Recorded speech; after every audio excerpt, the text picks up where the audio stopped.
تصور کن صبح زود در دل امپراتوری هخامنشی از زیر سایه ستونهای بلند پارس عبور می‌کنی. تالارهای بزرگ، پرچم‌ها و مجسمه‌ها نشون از قدرت و شکوه دارند، اما در گوشه و کنار زمزمه‌ها از شورش، دسیسه و جنگ خبر میدن. کارن کاتب و مورخ شجاع دربار قلم به دست شاهد اتفاقهاییه که نه فقط یونان بلکه خود امپراتوری رو به آزمون میکشن. این داستان روایت تاریخه، اما از نگاه کسی که میخواد حقیقت رو بدون اغراق و غرض ورزی بنویسه. این سومین بخش از داستان تاریخی مونه. در قسمت اول سری زدیم به زندگی آریای سنگتراش، در بخش دوم به گارد جاویدان داریوش بزرگ رفتیم و به زندگی آریو پسر آریا پرداختیم. در این قسمت تاریخ رو از نگاه نوه آریا یعنی کارن مورخ و کاتب دربار خشایارشا به تصویر میکشیم. درود دوستان، من ارسلان هستم و منم بهاره. به کانال رئال هیستوری خوش اومدید. کارن در سالهایی به دنیا اومد که امپراتوری هخامنشی هنوز عظمتش رو حفظ کرده بود. هنوز فرو نریخته بود. اما نه روزگار فتوحات بی امان کوروش بود و نه نظم بیچون و چرای داریوش بزرگ، بلکه دوره میان این دو، جایی که شکوه به ارث رسیده بود و بحران‌ها تازه داشتن سر بلند می‌کردند. کارن بعدها در نوشته‌هایش از این دوران با یک جمله یاد کرد: زمانی که همه چیز پابرجا به نظر می‌رسید، اما هیچ چیز مطمئن نبود. او فرزند آریو بود، سرباز گارد جاویدان و نوه آریا، سنگتراش تخت جمشید، مردی که ستونها را برای ایستادن در برابر زمان می‌تراشید. کارن اما با شمشیر بزرگ نشد. سرنوشتش از همون ابتدا با کتاب، قلم، لوح گلی، صدای روایت‌ها و فرمان‌هایی که خونده می‌شدن گره خورد. شبا گاهی آریو کنار پسرش می‌نشست. میگفت پسرم، قدرت فقط توی بازو نیست. شاهنشاهی با نظم زنده میمونه. اگه نظم فرو بریزه، سپاه بزرگ هم بیفایده است. بعد از پدرش میگفت، از آریا، از ستونهایی که هنوز در پارسه ایستادن. این جمله ها توی ذهن کارن موند. او کم حرف بود، اما شنونده‌ای دقیق. یاد گرفت قبل از قضاوت گوش بده، قبل از نوشتن فکر کنه. وقتی 7 سالش شد، پدرش دستش رو گرفت و بردش به دبیرخانه محلی، جایی که کاتبان بی هیاهو حساب قله، مالیات و فرمانهای شاهی رو ثبت می‌کردند. کارن شیفته لوح‌های گلی، خط میخی، مهرهای اسطوانه‌ای با نقش فروهر، شیر و گاو بالدار شد. یکی از کاتبان پیر وقتی دید پسرک با چه دقتی نگاه میکنه گفت: اگه درست بنویسی، حتی شاه هم نمیتونه تاریخ رو عوض کنه. همون روز کارن فهمید نوشتن فقط ثبت نیست، مسئولیته. او راه پدرش رو نرفت، وارد میدان تمرین نظامی نشد، به جاش خوندن آموخت. فارسی باستان، ایلامی و کمی بابلی، حسابگری یاد گرفت. تقویم شاهی رو از حفظ شد و مهمتر از همه آموخت که مورخ بودن یعنی وفاداری به واقعیت، نه به صاحبان قدرت. بعدها خودش نوشت دروغی که برای رضایت شاه نوشته بشه دیر یا زود علیه همون شاه شهادت میده. کارن نوجوان بود که پدرش آریو از دنیا رفت، نه در جنگ، نه با شمشیر دشمن، آرام، مثل نسلی که کارش رو کرده و کنار رفته. کارن کنار پیکر پدر ایستاد، شمشیر جاویدان کنار جسد بود و قلم در دست خودش. همونجا فهمید هر نسل ابزار خودش رو داره، اما مسئولیتشون یکیه. استعداد کارن دیده شد. نامش میان دبیران جوان چرخید. از دبیرخانه‌های محلی به شوش رفت، بعد به پارسه و سرانجام به دل دربار راه یافت. دوران خشایارشا بود. شاهی بزرگ، وارث امپراتوری عظیم، اما محاصره شده با انتظار، فشار و تصمیم‌های سنگین. کارن وقتی برای نخستین بار وارد تالارهای بزرگ شد، به ستونها نگاه کرد. ستونهایی که میشناخت. زیر لب گفت: اینها رو پدر بزرگم تراشیده و هنوز ایستادن. او کاتب بود، اما بیشتر از اون مورخ شد. کسی که میدونه ثبت پیروزی آسونه، اما نوشتن تردیدها و خطاها جسارت میخواد. او گزارش لشکرکشی‌ها را نوشت، تدارک جنگ‌های یونان را ثبت کرد، پیروزی‌ها را دقیق و شکست‌ها را بی‌اغراق.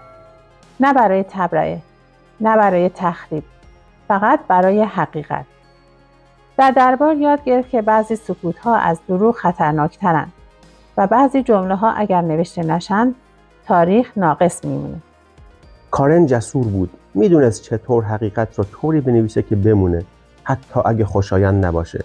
او حالا مردی بود با قلمی تیز، ذهنی منظم و بار سنگینی به دوش.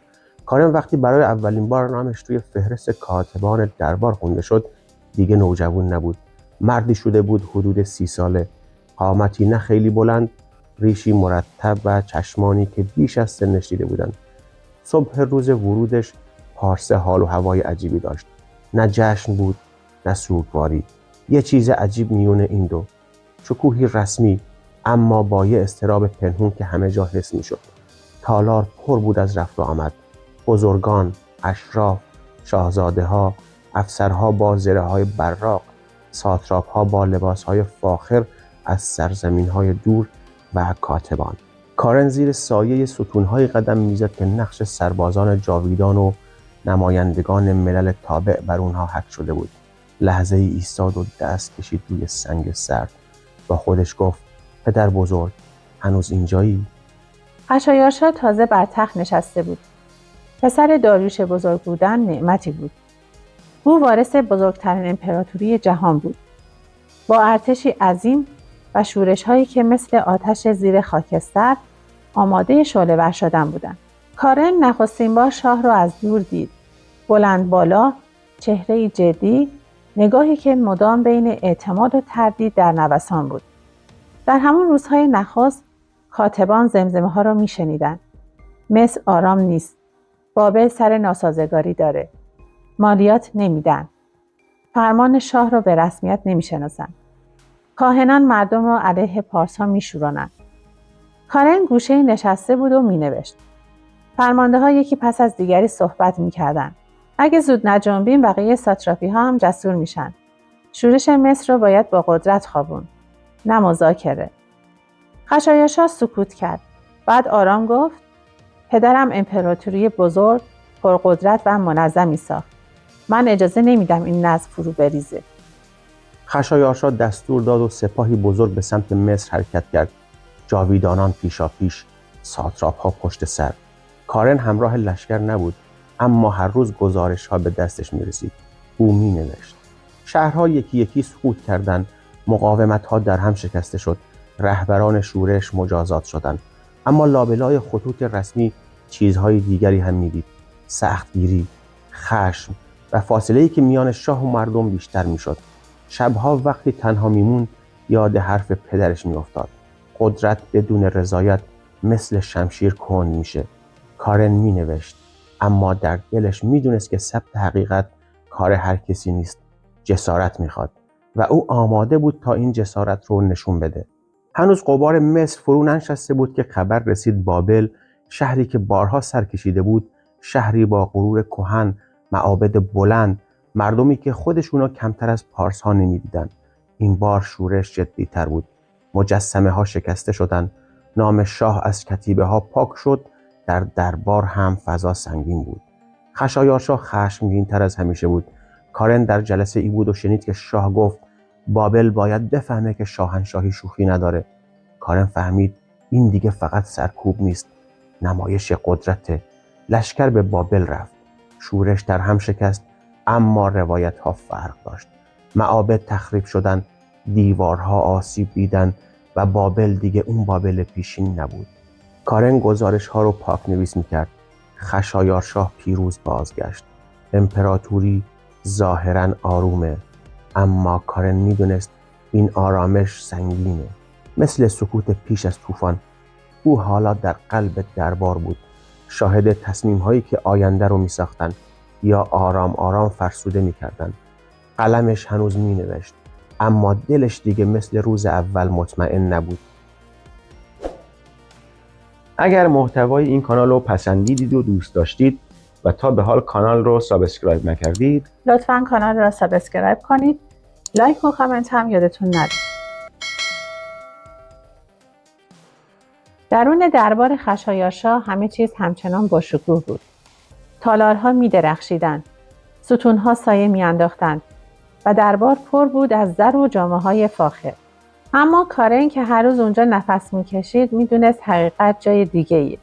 او می‌دید که تصمیم‌ها دیگه فقط در تالار شورا گرفته نمیشن. راهروها به اندازه میدان جنگ اهمیت پیدا کردند و حرمسرا به قلب قدرت نزدیکتر شده. حرمسرای شاه فقط جای زنان نبود، جای نفوذ بود. ملکه‌ها، همسران، شاهزادگان هر کدام شبکه‌ای داشتند. خادمان، خواجه سرایان، گوش‌هایی که خوب می‌شنیدند. کارن به عنوان کاتب گاهی مأمور ثبت هدایا می‌شد. هدایایی که از ساتراپ‌ها می‌اومدن، نه مستقیم به شاه، بلکه به حرمسرا. او اسمها را می‌نوشت، اما می‌فهمید این زرها برای زیبایی نیستند، برای نفوذند. خواجه سرایان آرام می‌آمدند و می‌رفتند. نه شمشیر داشتند، نه زره. اما هر دری به رویشان باز بود. یکی از اونها روزی کنار کارن ایستاد و گفت: جوان، چیزهایی که نوشته نمیشن بیشتر از نوشته ها سرنوشت میسازن. کارن اون شب خوابش نبرد. در شوراها اختلاف آشکار بود. یه گروه هنوز به راه داریوش بزرگ ایمان داشتند. نظم، قانون، اعتدال. گروه دیگه دنبال قدرت سریعتر بودند. سرکوب، نمایش، ترس. خشایارشا میان این دو مونده بود. کارن میدید گاهی شاه تصمیم میگیره، فردا همون تصمیم عوض میشه. نه از ضعف، بلکه از فشار اطرافیان. کارن میدونست اگه تاریخ رو درست ننویسه، نسل‌های بعد حقیقت رو نخواهند دید. اینجا بود که در دلش حس مورخی جسور و حقیقت جو بیدار شد. کسی که نه از سلطنت میترسه، نه از انتقام قدرت. کم کم دربار جای امنی نبود. کاتبان آرامتر حرف میزدند. فرماندهان با احتیاط نگاه میکردند. حتی خنده ها هم حساب شده بود. کارن زیر لب گفت: کاش دشمن هنوز جلوی ما می ایستاد. نه پشت سرمون. نه دیواری فرو ریخت، نه سپاهی شکست خورد. اما کارن دید بی‌اعتمادی رشد کرده. تصمیم‌ها شخصی شدند و شاه آرام آرام تنها شده. او همه چیز رو نوشت. حالا میدونست امپراتوری‌ها اول از درون و در دل دربار فرو می‌ریزند، بعد در میدان نبرد. خشایارشا هنوز بر تخت بود، اما تنها. صبحی که فرمان جنگ نوشته شد، هوا در پارس عجیب سنگین بود. کارن زودتر از همیشه وارد تالار کاتبان شد. لوح‌های گلی تازه آماده شده بودند. قلم‌ها تراش خورده. همه می‌دونستند امروز روز عادی نیست. هفته‌ها بود که در راهروها یک کلمه مدام تکرار می‌شد: یونان. اما هر کس جور دیگری می‌گفتش. سرداران انتقام ماراتون، درباریان نمایش قدرت، اطرافیان شاه جاودانگی نام خشایارشا. کارن گوش میداد و مینوشت، ولی در دلش گفت: چند نفر واقعا از خود یونان خبر دارن؟ چند نفر فقط دنبال دیده شدنن؟ اون روز تالار شورا پر بود. سرداران با زره‌های براق، ساتراپ‌ها با جامه‌های فاخر، موبدان با چهره‌های جدی. خشایارشا بر تخت نشست. سایه تاجش روی زمین افتاده بود، بلندتر از قد خودش. یکی از سرداران جلو اومد و گفت: ای شاهنشاه، یونانیان گستاخند. آتنی‌ها ساد رو آتش زدند. توهین کردند. باید پاسخ ببینند. جمع با صدای بلند تایید کرد. اما پیرمردی از گوشه تالار گفت: راه دور و دریا خطرناکه و یونان مثل بابل نیست. همه نگاه‌ها چرخید، نه به حرفش بلکه به جسارتش. پیش از ادامه بحث، یکی از نزدیکان شاه جلو اومد و با صدای نرم اما قاطع گفت: پدر شاهنشاه داریوش بزرگ آرزو داشت این کار را تموم کنه. آیا سزاوار است نام خشایارشا ناتمام بماند؟ این جمله مثل شمشیری بود، نه برای دشمن، برای وجدان شاه. کارن لحظه‌ای مکث کرد. میدونست این جمله رو باید بنویسه، اما میدونست همین جمله تاریخ رو عوض میکنه. خشایارشا برخاست. تالار نفسش رو حبس کرد. فرمان میدهم سپاه شاهنشاهی آماده شود. راهها گشوده شوند، پلها بر دریا بسته شوند تا یونان عظمت پارس را ببیند. کارن قلم رو برداشت، لوح رو نوشت. روزهای بعد دربار شلوغ‌تر شد. نامه ها از همه ساتراپی ها، درخواست آذوقه، شمارش سرباز، ساخت پل روی داردانل. کارن شبها تا دیر وقت می نوشت. اعداد رو می دید. 10,000 نفر، صدها کشتی، هزینه هایی که حتی خزانه پارس هم حس می کرد. برای اولین بار فهمید قدرت اگه بیش از حد بزرگ بشه سنگین میشه. یه شب یکی از سرداران جوان کنار کارن نشست، گفت راستش رو بگو کاتب، تو فکر میکنی پیروز میشیم؟ کارن مکث کرد، بعد آرام گفت نمیدونم، ولی به زودی مشخص میشه. وقتی سپاه حرکت کرد شهرها غرق در هیجان شدند، پرچمها بالا رفتند، طبلها کوبیده شدند، صدای سم اسبها در کوچه ها پیچید. اما در دل دربار کارن چیزی رو حس میکرد که روی هیچ لوحی نوشته نشد. این جنگ نه فقط یونان رو بلکه خود امپراتوری رو به آزمون میکشه و آزمونهای بزرگ همیشه برنده ندارن. سپاه که حرکت کرد زمین زیر قدم‌هاشون می‌لرزید. صفوف بی‌پایان سربازان از هر گوشه امپراتوری، پارسی، مادی، بابلی، مصری، فینیقی، سقطی، هر کدام با زبان، لباس و آیین خودشون، اما زیر یه پرچم واحد. کارن همراه کاروان کاتبان و مهندسان حرکت می‌کرد. کارش ثبت بود: نام‌ها، تدارکات، مسیرها و زمان‌ها. وقتی به تنگه داردانل رسیدن کارن مبهوت موند. 2 پل عظیم بر آب بسته شده بود. کشتی‌ها کنار هم با طناب و چوب و آهن. سردارها گفتند دریا هم باید از شاه اطاعت کنه. اما وقتی طوفان اومد و پل‌ها شکست، خشایارشا خشمگین شد. کارن دید که شاه دستور داد دریا رو تازیانه بزنید. کمی اونورتر در تنگه ترموپیل کوه‌ها به هم نزدیک می‌شدند و راه باریک بود. سپاه عظیم پارس اینجا مجبور بود صف بکشه. چند هزار یونانی راه رو بسته بودند. کارن از دور دیدشون. نه پرچم‌های بزرگ، نه زره‌های پرزرق و برق، اما با غرور ایستاده بودند. ایرانی‌ها روز اول حمله کردند و تا شب جنگیدند. روز دوم هم. اما تنگه اجازه نمیداد تعداد زیاد سپاهیان پارسی با سلاح‌های سنگینشون به خوبی مانور بدن و تواناییشون رو نشون بدن. کارن نوشت دلاوری دشمن غیر قابل انکاره. روز سوم راهی مخفی نشون داده شد و یونانی‌ها دور زده شدند و به محاصره افتادن و شکست خوردند، اما با افتخار. یه سردار پارسی به کارن گفت پیروز شدیم، ولی به سختی و تلفات سنگین. سپاه زمینی پارس‌ها پیش می‌رفت و یکی یکی شهرها و روستاها تسلیم می‌شدند و ناوگان پارسی هم در دریا هنرنمایی می‌کرد. کارن برای اولین بار به ناوگان دریایی نزدیک شد، کشتی‌های فینیقی و مصری، و در میونشون زنی که همه دربارش حرف می‌زدند، آرتمیس، دریاسالار خشایارشاه از کاریه. او رو دید، ایستاده بر عرشه، چشمانی تیز، صدایی محکم، نه شبیه افسانه بلکه شبیه یه فرمانده بزرگ. در نبرد آرتمیزیوم دریا خشمگین بود، کشتی‌ها به هم می‌خوردند، تیرها مثل بارون می‌بارید. اما آرتمیس با شجاعت فرمان میداد و حرکت می‌کرد و با جسارتش ناوگان را هدایت و فرماندهی می‌کرد. کارن دید که نبرد در دریا چقدر سخته. به هر حال بعد از 3 روز نبرد سخت و تلفات سنگین، وقتی یونانی‌ها خبر شکست در ترموپیل رو شنیدند، به سالامیس عقب نشینی کردند. ارتش خشایارشا وقتی به آتن رسید، شهر تقریباً خالی بود. مردم رفته بودند. شهر به تلافی آتش زدن سارد به آتش کشیده شد. یونانیان ناوگانشون رو در تنگه سالامیس نگه داشته بودند. آرتمیس هشدار داد. گفت اینجا به نفع ما نیست. دریا طوفانی و خشمگین و منطقه کم ارزه. اما کسی نشنید.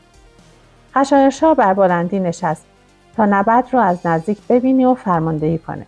کارن هم کنار دیگر کاتبان بود. قلم در دست، دلش در سینه میکوبید. نبرد شروع شد.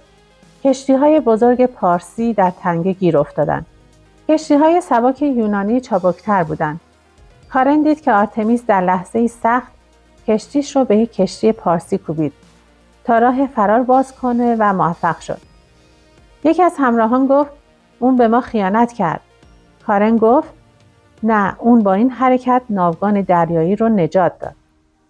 این نبرد هم تموم شد و نتیجه‌ای که پارسیان می‌خواستن حاصل نشد.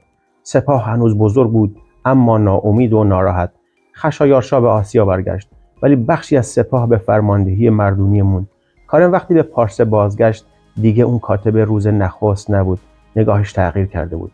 او پیروزی‌ها، شکست‌ها، نام‌ها، تلفات، شجاعت‌ها، خطاها و در مجموع همه چیز رو نوشت.